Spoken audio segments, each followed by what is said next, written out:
Hi, welcome to the verbal explanation of uh, techniques in biology and biochemistry laboratory SBL1023, which is the course code.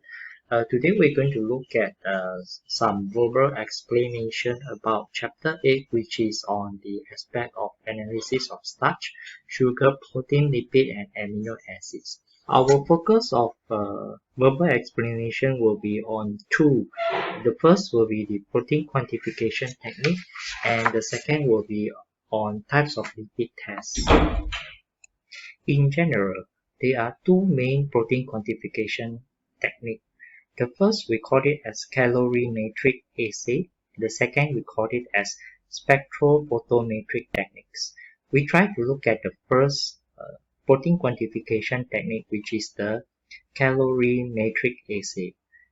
There are three main different types of calorimetric assay. The first is the Buret method. The second is using sodium hydroxide and copper sulfate solutions. And the third is using Pheline solution A and Pheline solution B. The most common type of calorimetric assay for protein quantification is the Buret method. Buret method involves using of copper to iron, which will react in strong alkaline solution. If the solution is having protein or protein is present in the solution, the reddish purple color will be observed as what is being shown in this diagram.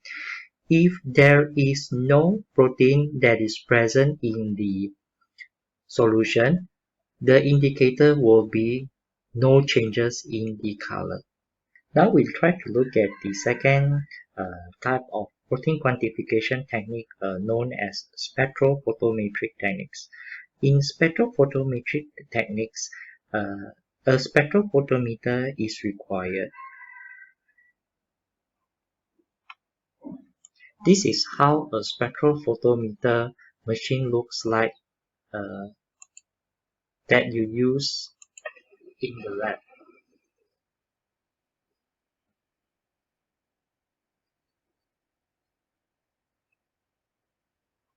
In spectrophotometric techniques, two important information is required. The first is you need to prepare known protein concentration.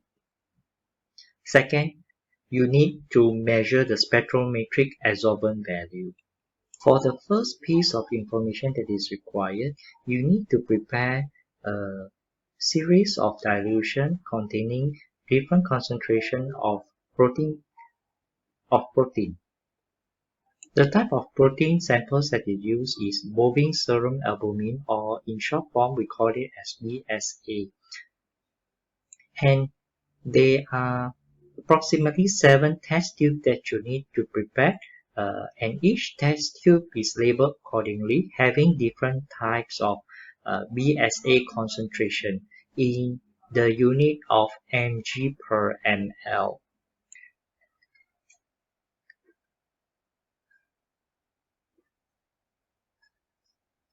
And after you have prepared the series of different protein concentration, you need to measure the adsorbent value using 550 nanometer 550 nanometer wavelength.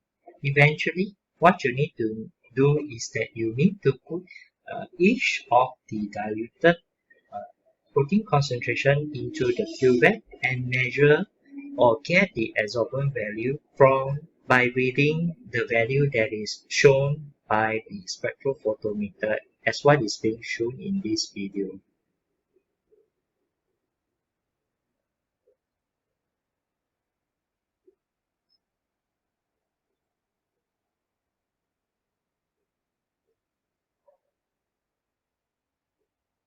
And assuming that these are the adsorbent value that is measured by the spectrophotometer for each different protein concentration. The next stage or the next step will be using the known protein concentration value as well as their respective adsorbent value to plot a graph.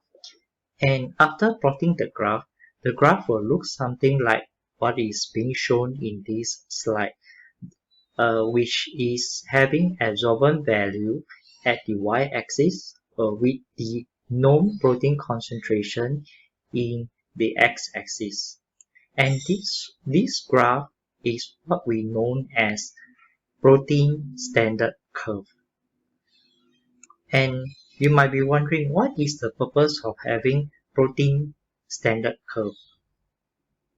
In your experiment, you are required to measure or get the adsorbent value of 3 different samples. The first is the albumin, the second is the fish, and the third is soya. Assuming that you have measured the adsorbent of albumin and it gives you a value of 0.4, you will draw a straight line towards this ascending slope of line, and eventually you will draw the appropriate line downwards to the protein concentration which is on the x-axis.